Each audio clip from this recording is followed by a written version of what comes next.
Next topic जो है prefixes.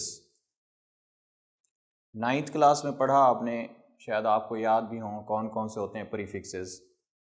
पहले थोड़े से इनके मीनिंग देख लेते हैं, बाद में इनको डिफाइन करेंगे। ये लिखा हुआ है प्री। प्री का मतलब है पहले, फिक्सेस फिक्स किए गए, पहले फिक्स किए गए। किससे पहले? यूनिट्स की बात हो रही है तो यूनिट से पहले। आपने पढ़ा होगा कि भी मीटर तो यूनिट है, मीटर से पहले जो किलो लगा हुआ है, मीटर से पहले जो सेंटी लगा हुआ है, मीटर से पहले जो मिली लगा हुआ है, ये क्या है? इनको कहते हैं प्रीफिक्सेस। तो यूनिट से पहले किलो, जैसे एग्जांपल दिया आपको, मिली, सेंटी, मेगा, गीगा वगैरह वगैरह, ये सारे क्या कहलाते हैं? प्रीफिक्सेस। चलें, ये तो हमें हेडिंग से आइडिया हो रहा है कि प्रीफिक्सेस कौन से होते हैं। जो यूनिट से पहले होंगे वो प्रीफिक्सेस होते हैं। लेकिन इनको डिफाइन कैसे करेंगे? डिफाइन करने के लिए जो मैंने आपको एग्जांपल दी हैं, अगर आप उन एग्जांपल को देखें तो उनकी कीमतें भी हैं। मसलन किलो की जो कीमत है 1000, 10 की ताकत 3, 10 रेज़ पावर 3। सेंटी की कीमत है 10 रेज़ पावर -2। मेगा की कीमत है 10 रेज़ पावर +6। मिली की कीमत है 10 रेज़ पावर -3। तो इनकी कीमतें हैं। तो आपने जो कीमतें देखी, जो मैंने आपको बताई, आपने पढ़ी हुई हैं, इन कीमतों में या तो 10 की ताकत जमा में आ रहा है या 10 की ताकत नफी में आ रहा है। अब जो 10 की ताकत जमा में वो बड़ी है और 10 की ताकत नफी वाली छोटी है। तो इसीलिए हम प्रीफिक्सेस को डिफाइन करते हैं द मल्टीपल्स एंड। मल्टीपल से मुराद आप ले लें कि 10 की पावर जमा वाले, and sub multiples of units are called prefixes. The multiples and sub multiples of units are called prefixes. चंद एक एग्जांपल दे रहा हूं। वैसे आपकी टेक्स्ट बुक के अंदर साइड में एक पूरी टेबल है, उसमें सारे प्रीफिक्सेस, उनकी वैल्यूज और उनकी अलामात लिखी हुई हैं। तो वो आपने पढ़ लेनी है, उनको याद भी रखना है। तो ये ऑब्जेक्टिव में आ सकता है। ऑब्जेक्टिव किस तरह से आती हैं? एक तो वैल्यू पूछी जाती है कि भाई किलो की वैल्यू कितनी है, किलो किसके बराबर होता है, या फिर ये पूछा जाता है कि इन में से सबसे छोटी वैल्यू कौन सी है। तो जाहिर है वो कीमतें याद होंगी तो बता पाएंगे आप कौन सी छोटी है और कौन सी वैल्यू बड़ी है। तो वो टेबल ज़रूर पढ़नी है। चंद एक यहाँ पे एग्जांपल के तौर पे लिख रहा हूँ। मसलन किलो, ये प्रीफिक्स है, इसे के से ज़ाहिर किया जाता है और इसकी कीमत है 10 रेज़ पावर 3।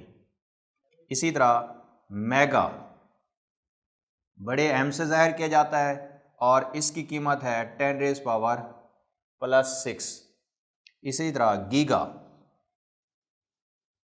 बड़े जी से ज़ाहिर किया जाता है और इसकी कीमत है 10 रेज़ पावर +9। ये चंद एक एग्जांपल दिए आपको, ये मल्टीपल्स है। अब मैं सब मल्टीपल में एग्जांपल देना चाहूं तो जैसे सेंटी, सी से ज़ाहिर किया जाता है 10 रेज़ पावर -2। मिली छोटे m से ज़ाहिर किया जाता है 10 रेज़ पावर -3। नैनो छोटे n से ज़ाहिर किया जाता है 10 रेज़ पावर -9। और भी बहुत सारे हैं। तो ये चंद एग्जांपल आपको दी हैं मल्टीपल 10 रेज़ पावर प्लस में, और सब मल्टीपल जो है 10 रेज़ पावर माइनस में आ गए। तो इनको भी कहा जाता है प्रीफिक्सेस। नाम से वाज़ेह हो रहा है जो यूनिट से पहले हो। आगे है साइंटिफिक नोटेशन। नेक्स्ट टॉपिक जो है हमारा साइंटिफिक नोटेशन। ये भी पढ़ा हुआ है आपने। अब इसमें भी ऑब्जेक्टिव आ सकते हैं या शॉर्ट क्वेश्चन में आ सकता है कि डिफाइन साइंटिफिक नोटेशन। तो साइंटिफिक नोटेशन क्या होती है? देखिए भी हम फिजिक्स पढ़ रहे हैं, फिजिक्स एक्सपेरिमेंटल साइंस है, तजर्बाती। तो अब जब एक्सपेरिमेंट किए जाते हैं तो उसमें आपके पास वैल्यूज आती हैं। बाज़ औक़ात फिजिक्स में बहुत बड़ी वैल्यूज होती हैं और बाज़ औक़ात बहुत बहुत छोटी होती हैं।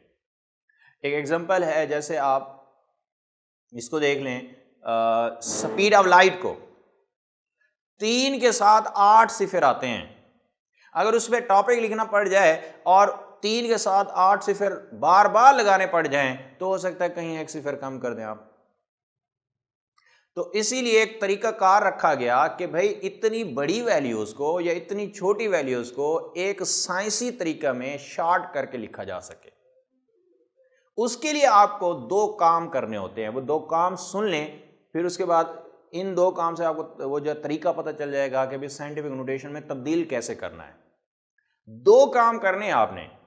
नंबर 1, पहला काम यह करना है कि जो डेसिमल पॉइंट है यानी नुक्ता इशारिया, नुक्ता इशारिया जहां भी हो, ये जरा बड़े गौर से सुनिएगा, जो डेसिमल पॉइंट है, जो नुक्ता इशारिया है, जहां भी हो, बाज़ औक़ात नहीं होता, नहीं होता से मुराद है वो एंड में होता है, वो एंड में जरूर होता है। तो इसलिए मैं कह रहा हूं कि डेसिमल पॉइंट जहां भी हो उसको उठाना है, उसको उठाना है और उठा के कहां ले आना है? पहले नॉन जीरो के बाद। अब सोच रहे होंगे नॉन जीरो क्या है? जीरो के अलावा 1 2 3 4 5 6 7 8 9, ये सारे नॉन जीरो है। तो नॉन जीरो कौन से वाला? पहला नॉन जीरो। अब शायद ये भी सोच रहे हूं पहला कौन सा होगा? भाई आपकी जो काउंटिंग होती है मैथमेटिक्स में वो लेफ्ट से शुरू होती है, तो लेफ्ट वाला जो नॉन जीरो होगा वो पहला होगा और राइट में जो आखिर में वो एंड वाला होता है। तो आपने डेसिमल, पहला काम क्या कहा? डेसिमल पॉइंट को उठाना है, उठा के पहले नॉन जीरो के बाद ले आना है। और दूसरा काम क्या करना है? जब आप डेसिमल पॉइंट को ले आए, जितने अदद ले आएंगे, जितने डिजिट्स आप ले आएंगे, उतना 10 की पावर कर देनी है, प्लस में या माइनस। वो डिपेंड करता है कि किस तरफ, राइट साइड पे लेके जा रहे हैं या लेफ्ट साइड पे, वो मैं अभी समझा देता हूं आपको। 10 की पावर जमा में लिखना है या नफी में लिखना है। लेकिन उससे पहले एक डेफिनेशन हम बना लेते हैं इसकी, साइंटिफिक नोटेशन की। वो क्या बनेगी? An international way of writing numbers.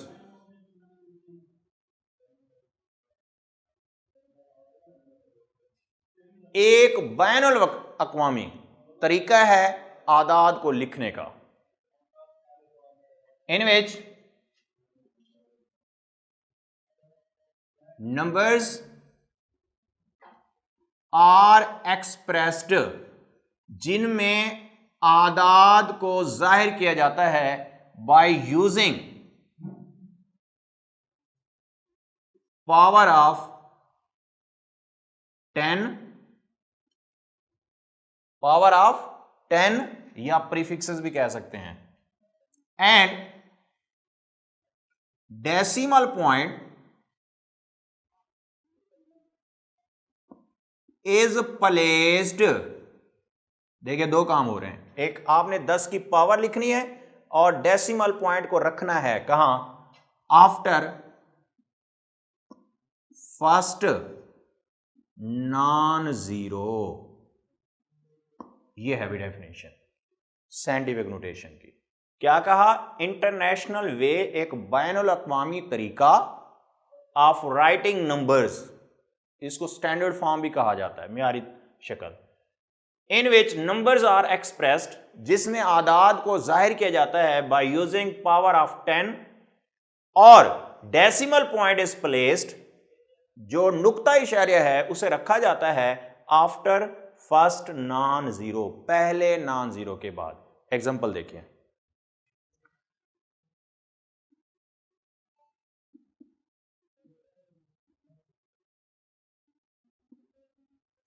ये एक वैल्यू है, मैं इसको स्टैंडर्ड फॉर्म में लिखना चाह रहा हूं, तो मैंने कहा कि दो काम करने हैं।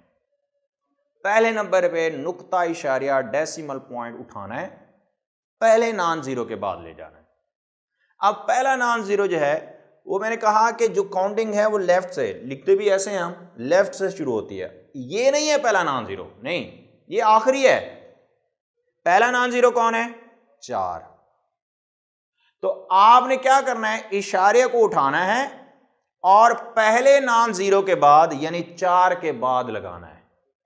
चलें भी उठाते हैं इसको, यहां से उठाया और यहां ले आए। अब ये वैल्यू क्या हो गई? 4.539875। अब क्योंकि इशारे को उठा के यहां पे ले आए हैं, तो उसको कंपनसेट करने के लिए आपने उतनी 10 की पावर लिखनी है। 10 की पावर कितना लिखें उसका तरीका सुनिए। अब 10 की पावर कितनी होनी चाहिए उसका तरीका यह है, जहां से उठाया जहां ले गए इशारे को, इनके दरमियान कितने हिस्से बनते हैं। चलें काउंट कर लेते हैं। 1, यहां से उठाया था ना, यहां ले गए, 1 2 3 4 5, कितने बनते हैं? 5। तो आप लिखेंगे 10 की ताकत 5। यह है साइंटिफिक नोटेशन या साइंसी तरीकाकार। अब आप शायद ये भी सोच रहे हो कि मैंने कहा कि इतनी बड़ी रकम को शॉर्ट फॉर्म में वो तो वैसे लिखी जा रही है, तो इसके आगे फिर एक और तरीका है कि इसको मज़ीद हम 2 हिस्सों में, 3 हिस्सों में, 4 हिस्सों में मज़ीद तब्दील कर सकते हैं। वो अलहदा एक और प्रोसीजर है। फिलहाल साइंटिफिक नोटेशन में इशारे को उठा के पहले नॉन जीरो के बाद और जितने हिस्से ले गए वो हिस्से कैसे काउंट करने हैं? 2 इशारियों के दरमियान। 2 इशारे कैसे? जहां से उठाया और जहां ले गए, इनके दरमियान जितने हिस्से बनते हैं वो आपने काउंट कर लेना, 10 की पावर लिख देनी है। एक और एग्जांपल देखें, 0.00005010, इसको मैंने तब्दील करना है साइंटिफिक नोटेशन में। क्या करूं? असूल क्या बताए? पहले नंबर पे इशारे को उठाओ।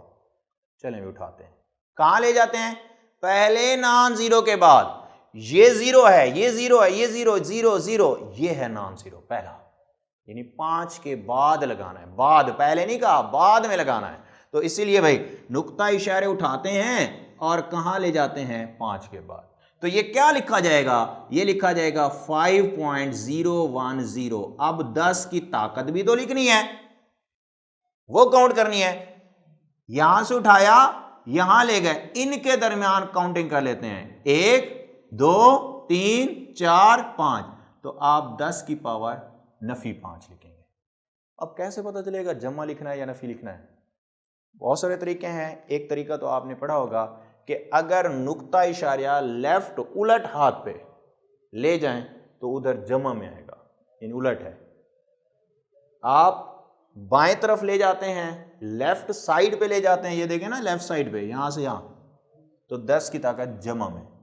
और अगर राइट साइड पे ले जाएं, ये देखें यहां से यहां, तो फिर नफी में लिखना है। लेफ्ट साइड पे ले जाने से जमा में, राइट साइड पे ले जाने से आपको किस में लिखना होगा? नफी में लिखना होगा। तो ये था अभी साइंटिफिक नोटेशन। नेक्स्ट जो है टॉपिक हमारा, some conventions to indicate units. Convention कहा जाता है रस्म को, रिवाज को। कन्वेंशन मीन रस्म या रिवाज। टू इंडिकेट यूनिट्स, यूनिट को जाहिर करने के कुछ रसूमात है बनाई गई हैं साइंस के अंदर, तो उनको हमें फॉलो करना होता है। वो क्या क्या हैं आइए देखते हैं। नंबर 1, पहले नंबर पे जरा बड़े गौर से सुनिएगा और ध्यान रखिएगा, जब भी आप यूनिट लिखें तो इन चीजों को आपने ध्यान में रखना है। पहले नंबर पे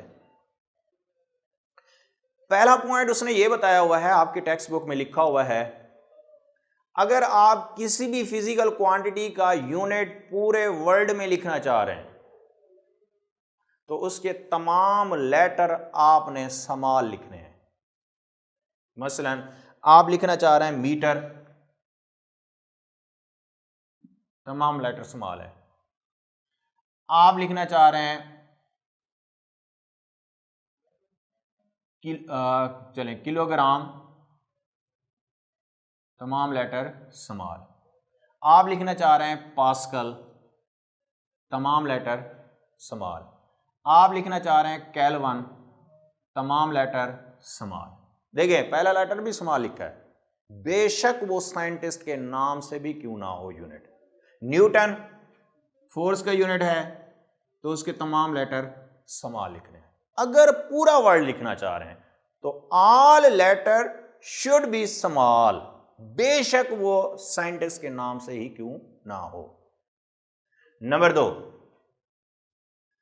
अब आप पूरा वर्ड नहीं लिखना चाह रहे, आप सिर्फ अलामत लिखना चाह रहे हैं, सिंबल लिखना चाह रहे हैं। जैसे मीटर की अलामत आपको पता है एम होता है, इसी तरह केल्विन की अलामत जो है के होता है, न्यूटन की अलामत एन होता है।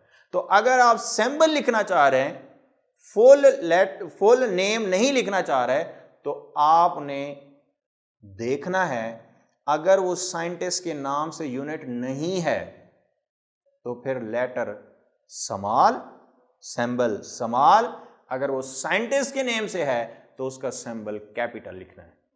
मसलन मीटर के लिए अलामत क्या है, स्मॉल एम। इसी तरह पास्कल के लिए अलामत क्या है, कैपिटल पी ए, क्योंकि पास्कल साइंटिस्ट का नाम है। इसी तरह सेकंड छोटा एस, क्योंकि सेकंड किसी साइंटिस्ट का नाम नहीं है। इसी तरह अंपेयर, ये देखें जो मैं फुल नेम लिख रहा हूं तो स्मॉल लेटर में, लेकिन अलामत में कैपिटल ए लिखूंगा। क्यों? क्योंकि अंपेयर किसका नाम है, साइंटिस्ट का नाम। तो भी लेटर स्मॉल अगर साइंटिस्ट के नेम से ना हो, और लेटर जो है वो कैपिटल रखना है अगर यूनिट का नाम किसी साइंटिस्ट के नाम से हो। तो स्मॉल और कैपिटल का ध्यान रखना है, कहां स्मॉल और कहां कैपिटल लिखना है। तीसरा पॉइंट है कि अगर आपको मल्टीपल यूनिट्स लिखने पड़ जाते हैं, 2 यूनिट लिखने हैं, 3 यूनिट मिला के लिखने हैं, 4 लिखने हैं, 10 लिखने हैं, जितने मल्टीपल यूनिट्स अगर लिखने पड़ जाते हैं तो उसका तरीकाकार क्या है? उसके लिए आपने यूनिट्स के दरमियान स्पेस रखना है। मसलन आप लिखना चाह रहे हैं न्यूटन मीटर, न्यूटन की अलामत एन और मीटर की एम, तो न्यूटन और मीटर के दरमियान स्पेस होगा। आप लिखना चाह रहे हैं किलोग्राम मीटर पर सेकंड स्क्वायर, देखिए दरमियान में स्पेस। आप देखेंगे टेक्स्ट बुक के अंदर कि यूनिट्स अगर एक से ज्यादा लिखे हुए हैं तो दरमियान में उसने स्पेस रखा हुआ। तो मल्टीपल यूनिट्स में आपको क्या रखना है, स्पेस रखना है। नंबर 4, चौथे नंबर पे प्रीफिक्सेस लिखने पड़ जाते हैं यूनिट के साथ। तो प्रीफिक्सेस के हवाले से ये रिवाज है कि आप मल्टीपल प्रीफिक्सेस या प्रीफिक्सेस की पावर को यूज नहीं कर सकते। मसलन आप हरगिज नहीं लिख सकते मिलीमीटर, कभी भी नहीं, यह गलत है। आप बिल्कुल नहीं लिख सकते माइक्रोमीटर, गलत है। सिर्फ एक प्रीफिक्स, यूनिट आप ज्यादा कर सकते हैं, प्रीफिक्स एक इस्तेमाल होगा। तो इससे बेहतर है कि ये मिली 10 की ताकत नफी 3, ये भी नफी 3, तो नफी 3 10 की ताकत नफी 6 मीटर, जिसको माइक्रोमीटर कहा जाता है, ये ठीक है। एक प्रीफिक्स तो है इसमें, माइक्रो 10 की ताकत नफी 6, ये नफी 12 बनता है, तो इसको आप पीको मीटर कह सकते हैं, ये ठीक है। तो multiple prefixes are not allowed, या पावर भी अलाउ नहीं है। आप ऐसे अगर कहीं आ जाता है माइक्रोमीटर का स्क्वायर। इसको खोलना है। वैसे असूल तो यही है मैथमेटिक्स का कि इसका स्क्वायर लेना है, इसका भी लेना है, दोनों का स्क्वायर लेना है, लेकिन फिजिक्स इसकी इजाजत नहीं देती। फिजिक्स कहती है कि आप माइक्रो का स्क्वायर नहीं लेंगे, मीटर का स्क्वायर लेंगे। तो माइक्रो का स्क्वायर लेना तो है मैथमेटिकली, तो उसको लिखना फिर कैसे है? वो तरीका है कि माइक्रो का जब स्क्वायर लेते हैं, माइक्रो तो 10 की ताकत नफी 6 है, नफी 6 का मुरब्बा नफी 12 बन जाता है, तो नफी 12 वाला प्रीफिक्स इस्तेमाल कर लो आप। यानी इसको आप लिखोगे पिकोमीटर का स्क्वायर लिख सकते हैं, ना कि आप माइक्रो का स्क्वायर मीटर का स्क्वायर, वो गलत हो जाएगा। ठीक है, तो आप ऐसे माइक्रो का स्क्वायर मीटर का स्क्वायर नहीं लिख सकते। यूनिट के मुरब्बा, यूनिट की पावर तो इलाऊ है, प्रीफिक्स की पावर इलाऊ नहीं है। उसके बाद है 5वां पॉइंट। अब अगर कहीं वैल्यू इस तरह लिखी हुई है 3 × 10⁻⁶ सेंटीमीटर, तो आपको फिजिक्स इजाजत देती है कि आप यहां प्रीफिक्स को खत्म कर सकते हैं। यानी आप लिख सकते हैं 3 × 10⁻⁶ और सेंटी की कीमत 10 की ताकत नफी 2, तो 6 में से 2 चला जाए 4 मीटर लिख सकते हैं, इजाजत है आपको। ठीक है, तो ये था भाई सम कन्वेंशंस टू इंडिकेट यूनिट्स। आज का हमारा लेक्चर यहां तक था। इंशाल्लाह नेक्स्ट लेक्चर के अंदर हम पढ़ेंगे फिर सिग्निफिकेंट फिगर्स। उसमें बहुत सारे रूल्स हैं, तो वो याद रखना है ऑब्जेक्टिव के लिए। अच्छा भी, आज का जो हमारा लेक्चर नंबर 3 था, उसमें जो चीज़ें हमने पढ़ी हैं, पहले नंबर पे हमने पढ़ा डिराइव यूनिट्स के बारे में। मैंने आपको उसकी एग्जांपल बताई और मैंने ये भी कहा कि इनकी तादाद फिक्स नहीं होती। फिर उसके बाद हमने डिराइव यूनिट पढ़ने के बाद सप्लीमेंट्री यूनिट्स पढ़े थे। तीसरी किस्म थी यूनिट की सिस्टम इंटरनेशनल में, और सप्लीमेंट्री यूनिट्स की तादाद मैंने आपको बताई 2 होती है, एक रेडियन है और एक स्टेरेडियन है। रेडियन किसका यूनिट है? ये तो यूनिट हो गया, किसका यूनिट है? मैंने कहा प्लेन एंगल का यूनिट है, उसे 2 डायमेंशनल एंगल भी कहा जाता है। और स्टेरेडियन किसका यूनिट है? ये मैंने कहा सॉलिड एंगल का यूनिट है, इसे 3 डायमेंशनल एंगल भी कहा जाता है। सप्लीमेंट्री यूनिट्स पढ़ने के बाद मैंने आपको डेफिनेशंस बताएं कि रेडियन तब होगा जब आर्क की लंबाई, लेंथ ऑफ आर्क, रेडियस के बराबर हो जाए। और स्टेरेडियन कब होगा? जब एरिया ऑफ सरफेस रेडियस के स्क्वायर के बराबर हो जाए, स्फीयर के। उसके बाद डेफिनेशन बताने के बाद मैंने आपको समझाया कि यहाँ पे जो प्रीफिक्सेस हैं वो क्या होते हैं, प्रीफिक्सेस की डेफिनेशन, और मैंने चंद एग्जांपल बताई। और आपको ये भी कहा कि टेक्स्ट बुक को आपने फॉलो करना है। टेक्स्ट बुक के अंदर साइड पे एक टेबल बनी हुई है, तो उसको देख लेना है आपने, जो जो प्रीफिक्सेस हैं। और उसके बाद साइंटिफिक नोटेशन हमने पढ़ी। साइंटिफिक नोटेशन की डेफिनेशन भी 9th में आप पढ़ चुके हैं, यहाँ दोबारा बता दी थी आपको डेफिनेशन। उसके बाद मैंने आपको तरीका बताया कि वैल्यू को साइंटिफिक नोटेशन में तब्दील करना कैसे है। और आखिर में आज के लेक्चर में हमने कन्वेंशंस पढ़ी, रसूमात पढ़ी, रिवाज पढ़े कि यूनिट को जाहिर करने के लिए किन बातों का ध्यान रखना है। तो वो मैंने 4-5 पॉइंट आपको बता दिए।